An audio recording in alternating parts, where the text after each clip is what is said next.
Hello there! Welcome to Skeleton Key Productions. I'm Conor Graves Cocon. Let's get into the video. Today's video we're asking the question of what if George Wallace became president in 1968? So just for a little bit of context with this, so this video is going to be split first of all by being like who was George Wallace and giving a bit of the kind of like political history of the man. And then the end bit of this is going to be the actual alternative history scenario, so that's just something to kind of bear in mind. So obviously a lot of people don't necessarily know who he is. There's a very famous film done in 1997, highly recommend that. So that's about George Wallace's life. So definitely watch that film. When we move on eventually the next few months into doing film reviews, that's going to be one of the films that we eventually end up covering and stuff. So definitely stay tuned for that series and eventually for an in-depth look at that film itself. But before we get into any of that, let's get into like the actual history of George Wallace.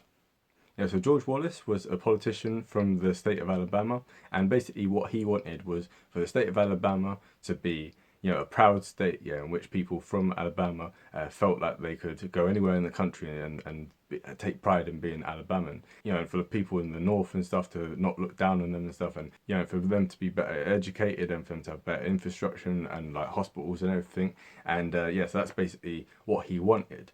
However, the problem with George Wallace is that he was a populist, right? So the problem with being a populist is this. As much as you might want to do good things for the people, you kind of end up making a bit of a Faustian pact, so you end up making, as it were, a deal with the devil, in the sense where your own principles and your own values end up being sacrificed just because of the will of the people. And obviously the will of the people can change. Sometimes people are right, people are people, right? So sometimes people are good, sometimes people are bad, and it's about making good arguments, and stand on principle and trying to convince the electorate rather than just going along with it and just saying me too. So George Wallace, he was originally not in favour of like segregation really, and he wasn't like, from everything I've kind of seen of him, I can't see him being a full-on by today's standard, he would be a racist, but like by the standard of the day, he was relatively moderate on the issue of racism. However, something to note about the politics of the Deep South in those days was this.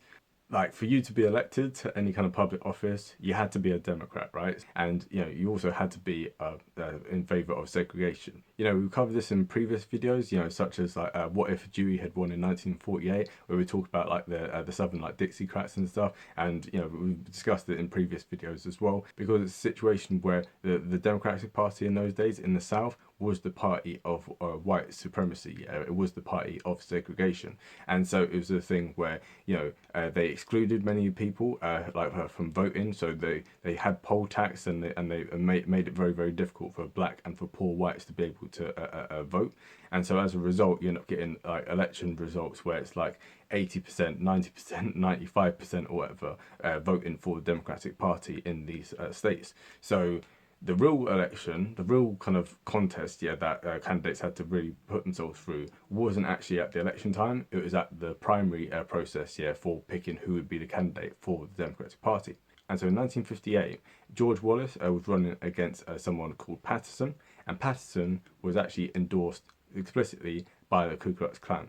And Wallace in those days was actually supported by the NAACPs. So this is the National Association for the Advancement of Coloured People. Kind of confused as to why they still have that name, but whatever. I think it's probably just the historical legacy of it. They don't want to change it. But anyway, so it was supported by the NAACP. So this kind of gives you an idea in terms of the wider context of what comes later. That was where George Wallace started his political career. However, he ended up losing that nomination to Patterson. So Patterson got 56% and Wallace got 44%. And it was at this point when Wallace famously said to his campaign staff, he basically said that, this man, Patterson, he so-called out N-word me, right? I'm never going to allow anyone to out N-word me again. So that was basically his way of saying that on the racial issue, he would never be outdone again by someone. So whatever the rhetoric of the person was, he was always going to go more extreme than that in order to kind of have that vote really solidly down. And so that was something which he kind of bore in mind. And when he ran in 1962, he stood on that platform and he got elected, this time by 56%, to 44%. So he completely flipped what the results had been before just by taking this out. So everything else has stayed exactly the same about George Wallace. The only issue was the racial issue, and this gave him a 12-point swing, yeah, and ended up making him the governor. And when he became governor, he stood on the same platform that Jefferson Davis, yeah, the former president of the Confederacy, had stood on, yeah, like over 100 years before. And he famously said the lines of, "I throw down the gauntlet at the feet of tyranny, and I say segregation now, segregation tomorrow, segregation forever." And this was met with thunderous applause. So this kind of gives an idea of just how much support the man had. And that speech was actually written by a Ku Klux Klan speechwriter who was called Asa Carter. And Asa Carter actually ran against him in the 1970 gubernatorial election and stuff, yeah. So actually, I'm quite surprised I said that word, gubernatorial, basically when you're electing someone to be the governor of the state. But anyway, so that kind of gives an idea of just how much he shifted, yeah. He'd gone from, you know, being like endorsed by the NAACP to literally having your speech written by someone who's in the KKK. And during his time as governor, you know, he was really, really hard when it came to this segregation issue, yeah. So much so that when they tried to desegregate the University of Alabama, he famously stood in the doorway of there and refused to let the two black students come to that university. And it took for the president to literally, you know, basically federalize the state guard, yeah. So obviously each like state in America has its own like national guard. So it took for President Kennedy to literally send in the troops and basically kind of say, right, we're going to take over the Alabama State Guard and order you, George Wallace, to move out the way. It literally took for that, which, you know, could have started a civil war. Actually could do a future video on that if anyone's interested, yeah. You know, I mean, like, we're basically like coming to the end of like the alternative history thing. So if people have some really, really like good ideas like that, then I'll like go through with it. If not, we are kind of wrapping up to it. But anyway, get back to the actual history, sorry.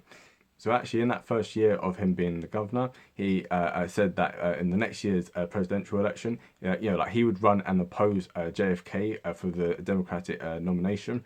And so, yeah, so, you know, obviously Kennedy was assassinated later that year, and LBJ ended up taking over him. You know, so you'd expect, you know, obviously, you know, the president's just been killed, you know, like Johnson's obviously taken it over as like his vice president and stuff. You'd expect there to be a kind of good feelings and stuff, and just for people just to like let it slide.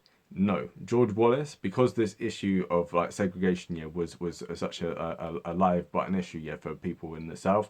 It was a thing where he said, no, I'm still gonna run, yeah. So, you know, so in the Democratic convention that year, yeah, like they obviously people dropped out and stuff, yeah, and Johnson in the end it didn't end up going all the way to like the full thing, but it was a thing where at the point at which people started to like drop out and stuff, yeah, it was a thing where Johnson had roughly about 18% of the vote, and Wallace had about 11% of the vote. So even in the context of all of this, it was still a thing where a lot of people in the Democratic Party were still in favour of people like George Wallace, who were in favour of segregation. So the Democratic Party in these years were really, really split still.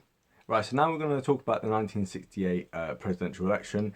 We're not going to go into the alternative history part just yet. We're going to like do that a little bit later into the video. But for now, we're just going to talk broadly about like Wallace's campaign in 1968.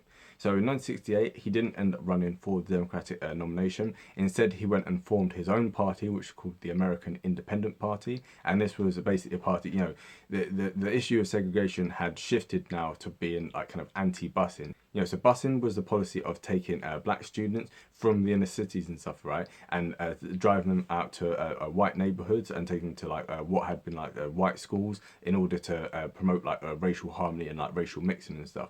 However, this was opposed by many, many people. It's a very hot button issue, so much so that like, you know, even Richard Nixon ended up like taking on like this mantle, you know, because like, this was a very, very unpopular thing for many people. And so like politicians could very cleverly kind of say, oh no, it's not about racism and stuff yet. It's about you as a parent having a say in what school your child goes to. So it's kind of, it's dressed in this kind of like dog whistle language, yeah, where it's like, oh, it's all about like school choice and stuff, right? When actually it had nothing to do with that. It was a racist like thing, but just people, you know, without overtly saying it, people knew what you meant when you said like opposition to busing in those respects.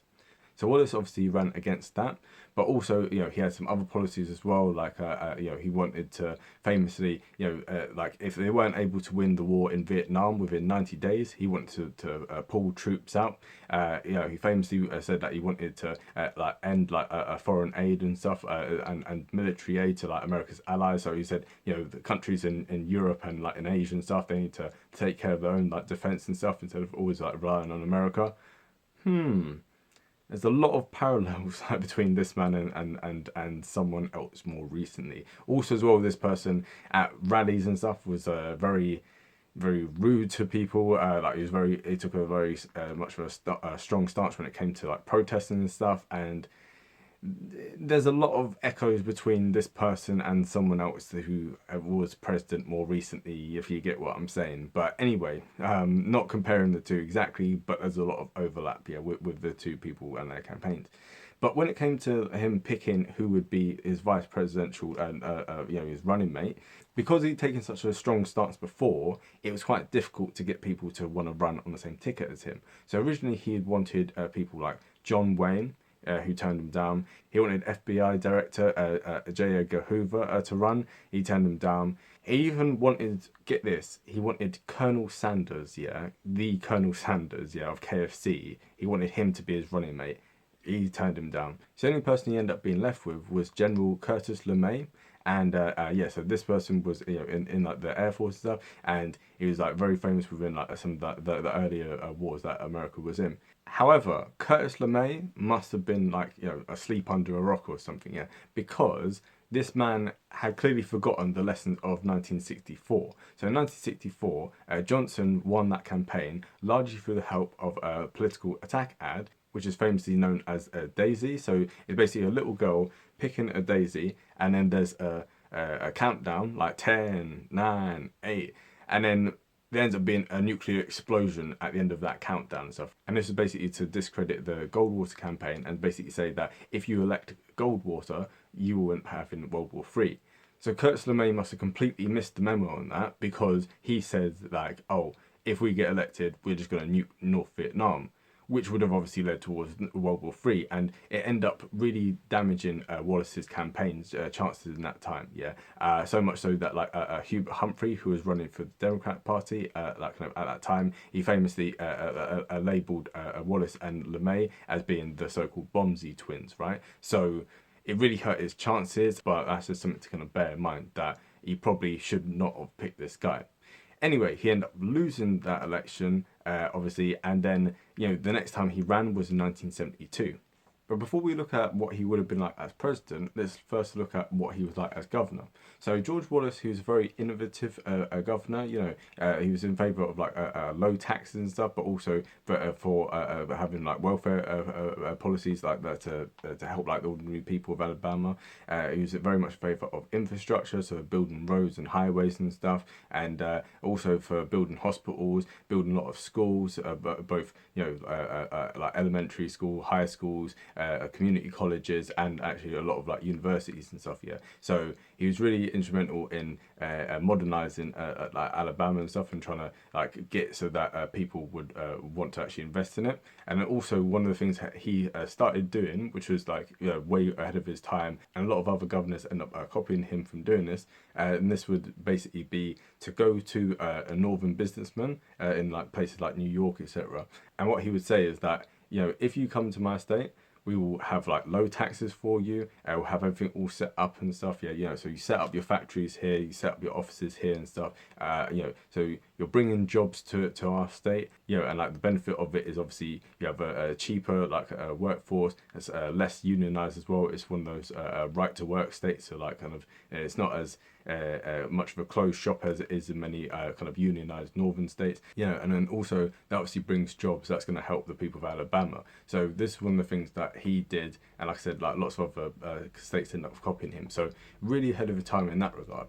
However, something to note is that the Constitution of the state of Alabama, up until that point, restricted people to having like single terms. So you could run again 4 years afterwards, but you couldn't have consecutive terms. So you couldn't be the governor, for instance, for 8 years in a row. So like this meant that when he became the governor in 1963, it meant that, you know, in 1967 he had to stop being governor. So this is something which also kind of hurt his chances when it came to run for the president, because former governor doesn't sound as good as being the governor of Alabama, right, for when you're running to be the president. So he did try and get these rules changed. However, many people in the state legislature in Alabama did not allow this to happen because they saw it as just being a naked power grab. Now, in the long run, like in the next few years even, Wallace's supporters end up getting it so that this rule ended up being changed. You know, so he ended up having to like step out of politics for a bit. Then he got his wife to run in his place. However, his wife had cancer, she ended up dying, and so he ended up then taking over afterwards, right? So in 1970, he became the governor again. And the campaign that he ran there, the reason I'm telling this story is just to give you an idea of what he would have been like as president. So in 1970, he ran on a really, really racist platform, right? You know, so just to give you an idea of like you know, like the adverts that he was running, you know, in these adverts, it would clearly say that, you know, do you want the black bloc to vote for the governor and stuff, right? So it basically, because obviously African Americans at this point now could finally vote for like who they wanted to represent them and stuff. And so the fear was for many white voters in Alabama was that, you know, like if all the black people voted and stuff a certain way, they might end up being the ones like picking who the next governor would be. You know, so Wallace basically played on the fear of that in order to get elected in that campaign. You know, and another advert that he ran was basically, you know, a white girl surrounded by 7 black guys, and the slogan ran as "Wake up, Alabama! Blacks vow to take over Alabama." So this was clear race baiting, yeah. So, you know, not to say he would have necessarily done this on a national level, but it gives you a bit of a clue in terms of these were the levels to which he was willing to stoop at this point to just to like get that like kind of like racist vote and stuff, right? You know, so now it was the 1972 presidential election, and he was actually the governor now rather than being the former governor. And so as a result, he ended up being very high in the polls, yeah. And because he ran for the Democratic Party again rather than for the American Independent Party, he now had a lot of like support within the thing. So yeah, so he ended up actually being joint first place, yeah, in the polls in May of 1971 for that position, yeah. So George McGovern ended up winning it in the end, but yeah, so he was neck and neck with George McGovern. However, in May of 1971, that's when he had his infamous assassination attempt, right? So this is when someone in the crowd came up to him and shot him several times, and this had him crippled for life, yeah. So he was in a wheelchair. He lost all kind of like bodily functions like below the waist, and yeah, like he was in an immense amount of pain throughout the rest of his life.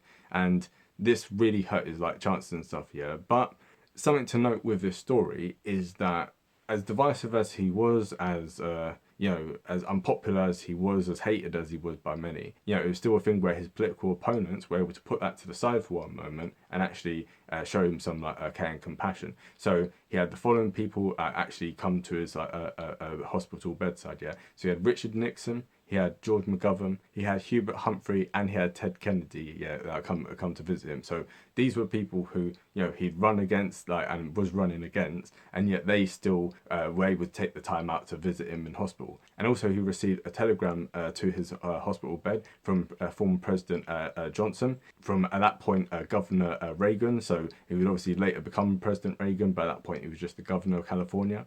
And he also even got a telegram from the Pope himself, yeah, like wishing his condolences. So it's a thing where I just wanted to put a little story in just to show how much the political climate has changed in terms of people, you know, like you can still show your humanity even when your opponents are not really showing any of their kind of humanity in that regard. So that's just something to kind of bear in mind for how we view the modern world and stuff and politics at the current time.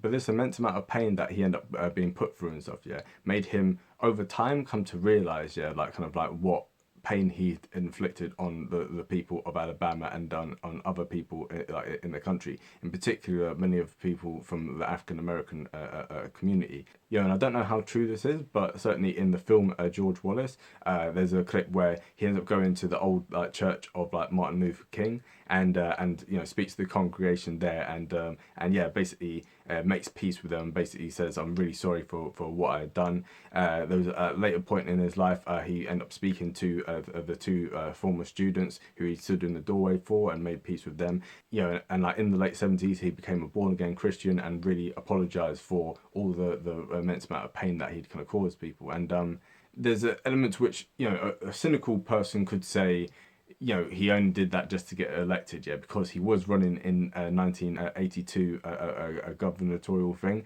And yeah, there's an element to which, because obviously the times changed, yeah, and this is the thing to note with George Wallace, like just to see how much real kind of populist he was. You know, like the rhetoric which he said in like the early 60s was not the same rhetoric which he was saying in 1982 when he got elected again, because you know, the political climate had changed in Alabama. The country had changed in that time as well. And so what he, even what he could say in like the early 70s, yeah, compared to that to what you could say in the late 70s, society had changed. And as a populist, you know, like he moved at the same pace as the majority of people in his state. So as the majority of people in the state moved away from like having those kind of entrenched like hardline views on race, so too he kind of shifted his rhetoric. So you could say as a very, in a cynical way, you could say, oh, he just did this for just to get votes and stuff. Yeah, and actually in 1982, when he ended up running again, he ended up getting quite a large percentage of the black vote in Alabama, and actually without black people supporting him, it's very unlikely that he would have actually won that gubernatorial thing, because, you know, like the politics of the South was shifting. Yeah, the Democratic Party was now more and more the party of like Northern liberals, and the Republican Party was becoming the party of like Southern conservatives. And so, you know, just to illustrate this point further, you know, George Wallace said that he wouldn't run again in 1986, and so the Democratic candidate in 1986 end up losing, right? And the person he ended up winning against, yeah, this Republican represented the first time in 114 years that the state of Alabama had voted for a Republican governor, right? So since the era of Reconstruction, it always been a Democratic governor. So this kind of shows like the change in winds, yeah, within America. And you know, since 1986, like with only a few years of like exception, it's always been the rule where the Republicans are the ones in charge of the state of Alabama now. So it kind of just gives you an idea of like just how much like things change in America over time and stuff. Right, so finally, we've now covered all the basic like history of George Wallace and stuff, right? And so now we can actually dive into the alternative history part, which I know that many people obviously have been waiting for. You know, so with regard to this, we're going to talk about how he was doing in the polls before he picked Curtis LeMay as his running mate, right? So he was running at about 21% in the polls, and actually, you know, so obviously he got a lot of support in the South. You know, he got like 45% of the people in the old Confederacy backing him at this point. But he also had a lot of support in the North as well. You know, so just to illustrate this point, yeah, in September of 1968, he ended up having 21% of the national vote. He ended up having a third of union workers supporting him. And bear in mind, obviously, most union workers in America were in northern industrial cities, so not like in the South. And then there was another poll which specifically looked at steel workers, white steel workers in the city of Chicago, and they found that 44% of them were in favour of Wallace. And this is because, you know, his patriotic kind of populist kind of stance really struck a chord with a lot of working class white voters in America, because the 1960s, although you had like the Great Society and stuff, it was a thing where a lot of the kind of like focus had been, it seemed, on like different minorities, in particular African Americans, and so many poor white voters kind of felt that they'd been kind of left and just been abandoned, right? And people weren't really speaking to them, and if anyone like spoke out against like riots or against busing, etc., they were just classed as just being like a racist and stuff. And so this was kind of the thing, yeah. So Nixon ran on a law and order ticket, yeah, and George Wallace even more so was kind of running on that ticket. Like Nixon basically like stole a large part of like Wallace's campaign and basically just did it in a, you know, he softened the rhetoric a little bit, yeah, but for all intents and purposes, they were kind of running on very similar platforms. And so if he hadn't picked Curtis LeMay, if somehow he'd been able to pick someone else who just wouldn't have said those stupid things about nuking Vietnam, yeah, he probably would have done much better than he actually could have, right?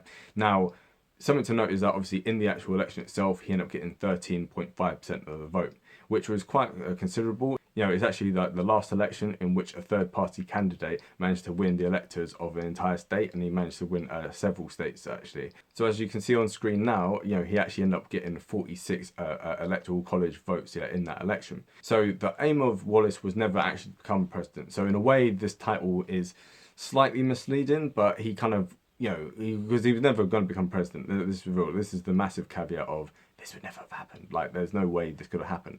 However, he never really wanted to become president. He wanted to basically be the kingmaker, and so he wanted to be the power behind the president, yeah, which in many regards, the power behind the president is more powerful than the president himself. So that was what he wanted to do. So as we discussed in the previous video where we talked about Dewey in the 1948 election with the Dixiecrats, they were basically running off the exact same campaign strategy. So they wanted to steal votes away from people, get it so that there wouldn't be enough votes in the electoral college to have a clear majority, and then the vote would go to the House of Congress, in which each state would have one elector. And through that, that's where they wanted the pressure like from these like Dixiecrats to be able to basically say, right, we'll back whichever candidate basically adopts our platform, right? And so, you know, so if it ended up being the Democrats who took that platform, then they would take it. If it ended up being the Republicans who took it, then they would then like the votes would go to them. So that was basically the plan that Wallace had, yeah, right? So it was running off the same strategy they had in 1948. So this actually came a lot closer to happening than we might first think, yeah, right? So actually, if Wallace had got 39,000 extra votes in the state of South Carolina, and then he'd also got 48,000 extra votes in the state of Tennessee, then he would have been able to have got an extra little edge. And on top of that, if he had a few more votes in the state of Ohio, where he would end up taking a few votes from Richard Nixon, it might have been a thing where Hubert Humphrey would have then won the state of Ohio. You know, so this would have had the effect of Richard Nixon only getting 256 electoral college votes instead of the 301 electoral college votes that he ended up getting in our own timeline. So this would have meant that the vote would have had to go to the House of Representatives, and not sure exactly whether it would have like been enough. It probably wouldn't have been enough to like actually like sway the election in that way, but it very well would have been a thing where Richard Nixon would have ended up having to kowtow to George Wallace and his demands. As we already said,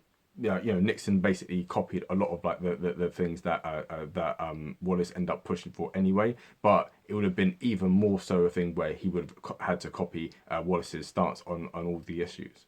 So with that being said, I hope that you really enjoyed that video. If you did, don't forget to hit the like button, subscribe if you haven't, you know, share with your friends, sharing is caring, and also don't forget to donate to our Patreon account. The link is in the description. The next video is going to be on what if President McKinley was never assassinated, so definitely stay tuned for that one. And in the meantime, have a great day and bye.